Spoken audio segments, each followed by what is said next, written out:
Date is November 14, 2011. The time is 6:32 p.m. Oh, we hope a great holiday. Thomas Walton, Here. Steve Machowski, Here. Ed Mason, Here. Gary Ciccarone, Rick Charette, Here. Jim Freeman, Here. Clifton Camp, Richard Zacher, Charlotte Coleman, Here. Rod Collins, Here. Ed Comeau, Here. So we're missing Gary, yes, Cliff, yes. but we can't sit anybody for Cliff because Richard isn't here, and so we just need to seat one person, correct? That's correct. Okay.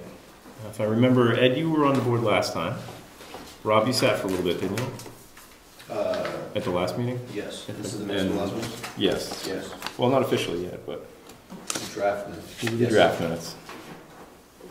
So, Booney, would you please sit for Gary? Okay. And but I know you always want to sit over there, so Sorry? I know you always like to sit over there. It's If I can hear 'em. right. Yeah, that's old. Does any other regular member want to come up and join the show? Yeah. All right. I thought that seat was taken. Not yet. It's yours. You'll look good up there. It's like there's a place in there. Yeah. I do that for Jim. I do that for Jim. Okay. So, call to order. Good. Appointment of alternates. Great. Announcements. Okay. First off, it's been an interesting 5-6 days. For those of you who have been checking the town website on, I guess it was Friday, the new town website was launched. So we have a brand new website. It's very nice, very slick. Thank you, Selectmen. There's one thing that got lost in the shuffle was the email functionality. It got overlooked. Part of that, hold on. Part of the email functionality was the service that remails the list. If any of us send a message to that list, it remails out to everybody. That got overlooked. The selectmen, the web committee, I don't know their official name, they're working on this right now to get it restored with the selectmen. I assume they'll be talking about that tomorrow. So, but what happened on Thursday was, now this is in regards to the agenda, and I want to make sure we all have the same agenda before we go any farther. On Thursday, I mailed out, I don't know, 8 or 9 o'clock at night, the agenda for this meeting. In between that Thursday evening, several things came up. On Saturday, Friday, of course, the website flipped and we lost our email functionality. Saturday, Rob emailed me to remind me that I had promised him I'd put him on the agenda for this meeting, and I forgot to do it. So I went to remail the thing out and realized, hey, wait a minute, I can't re-email it out. So the third thing was, we also got a letter in the mail today from a guy down at OEP regarding the floodplain program. So these are 2 items that I needed to add to the agenda. So I want to make sure everybody has the same agenda before we go any farther. Your old business... Those both under new business? Right. Now there's 2 things under old business, conditional use application, and B is vote on proposed changes to rules of procedure. New business should read annual inspection of gravel pits per earth excavation regulation. B, Rob Collins citizens proposal, home occupations. And C, National Flood Insurance Program zoning compliance review. I got the old one. You got the old one. We do have copies of the new one up here, so it's right there. Has everybody got the right agenda? I got it. This is no good. Normally, we don't like to change the agenda close to the meeting, but we kind of, events move faster than we wanted. Okay, correspondence. We have a lot of correspondence tonight, so I'll get through it. First one, I was commenting to George, this came in the mail to my house today. We have a wonderful mail service that they know you not only by your name and where you live, but what planning board things you do. And so they sent my planning board stuff to my house. Fascinating. This is a courtesy letter from SRPC. It talks about what the municipal dues would be for the year. We've already decided for the next year that dues are not a big issue. We've budgeted $1. So the content of the letter really isn't all that important to us, because we're only going to pay $1 if we even pay anything. Well, whoever's on the board next year. But the thing I thought was really interesting is the breakdown as to who pays what. This is something I hadn't really thought about. I didn't know if everybody kind of paid the same thing or how it all worked. But after Ed had posted the meeting last week, I watched the meeting online. And this was in, what do you say, about the last 10 minutes of the meeting? Cynthia Copeland talked about how the dues work and budgeting for this year and so forth and so on. We are the smallest town. We have, according to the U.S. 2010 census, we have 712 residents. And our dues would have been $808.49. If you live in Dover, there's 28,880 people. Their dues to SRPC for 1 year are $19,060.87. That's a disproportional percentage per resident. Right. That's right. We're getting. Well, no, the per capita ratio is 1.1355 per resident. I reiterate my motion before and say, screw them. It's already taken care of. It's, Okay. that issue's already solved. We've submitted our budget, and we wouldn't want to trouble the selectmen by resubmitting a new one. Ed, yes? A lot of towns have opted not to pay dues Do you- because of budgetary constraints, Mm-hmm. and the response to this was to lower everybody's rate. Yeah. I remember So something does being that mentioned mean in that that. our residents in this town would still have to pay a higher percentage than residents in other towns? I'm sorry, I can't answer. Okay. Do you know which towns weren't going to pay? I mean, I'm just curious. I know Wakefield doesn't. Okay, yeah, Wakefield, where are they on this list? Wakefield, they have 5,078 residents. Their annual dues for fiscal year 2013 would have been $5,766.15.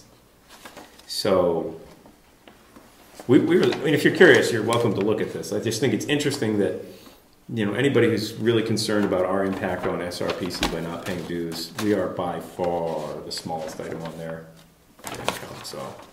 But Wakefield does not have a representative there either. They don't have anybody appointed or anything?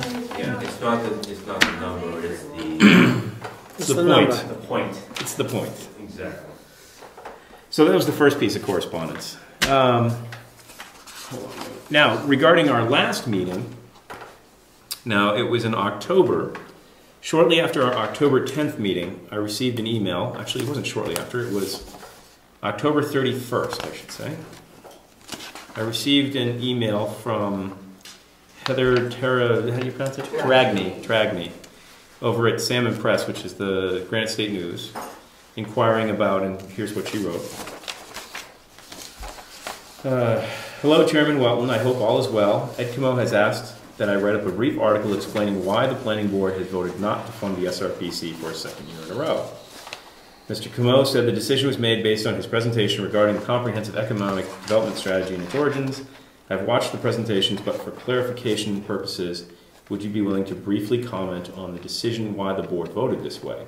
I watched Ed's part, but didn't come across the actual vote by the board. Can you confirm that the vote was called?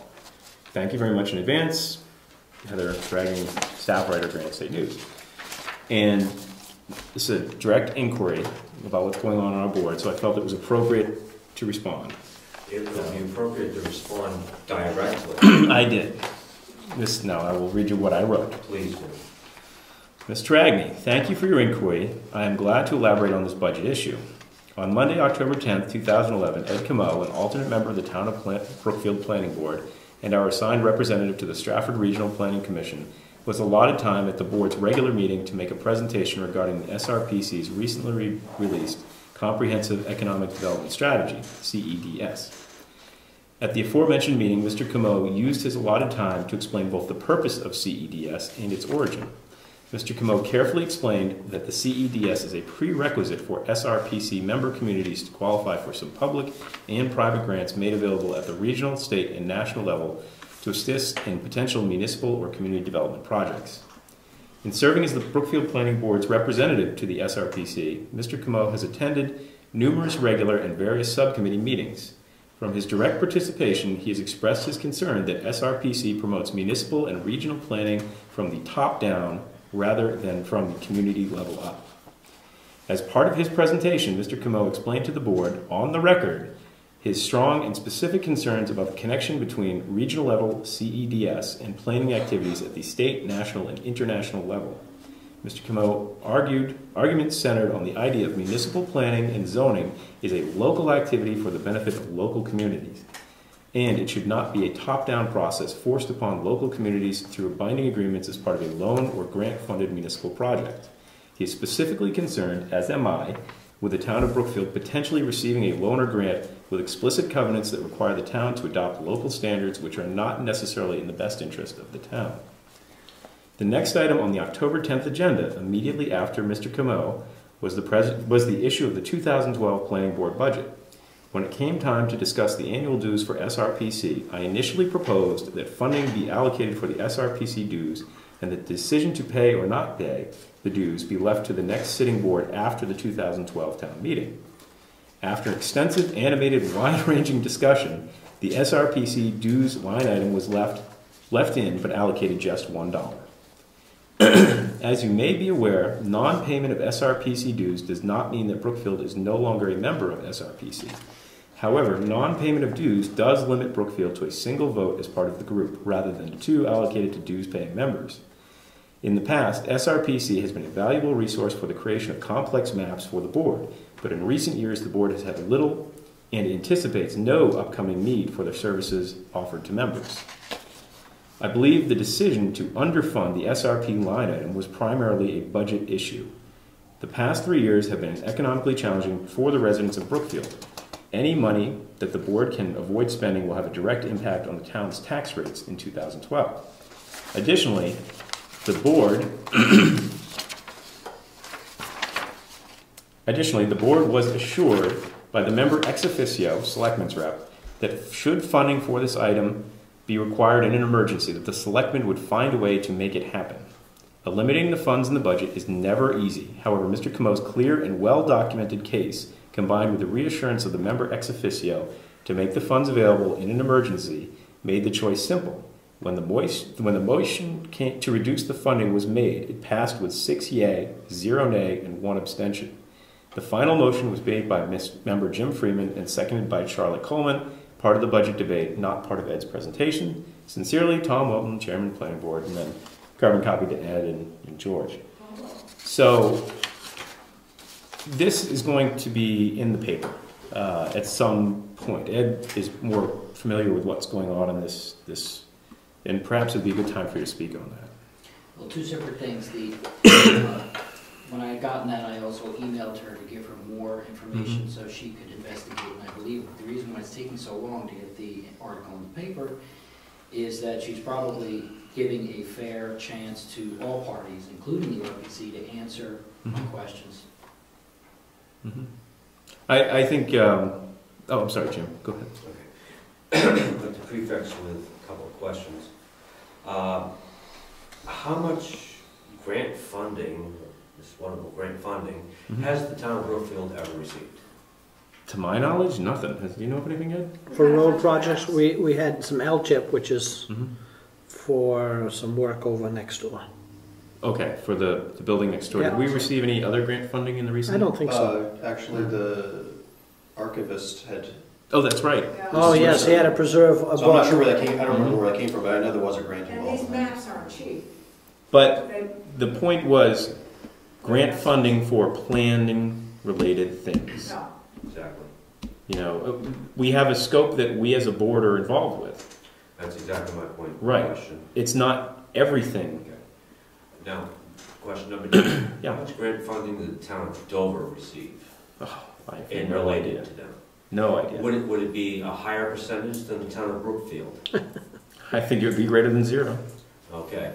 Now, why are our residents less important than the residents of the town of Dover? And why is this board that we're supposed to be paying money to wanting a higher percentage from our residents than the residents of Dover in relation to their fees? Now, Ed Comeau gave an excellent presentation, but I want to leave his presentation and sourcing out of it. What good is that board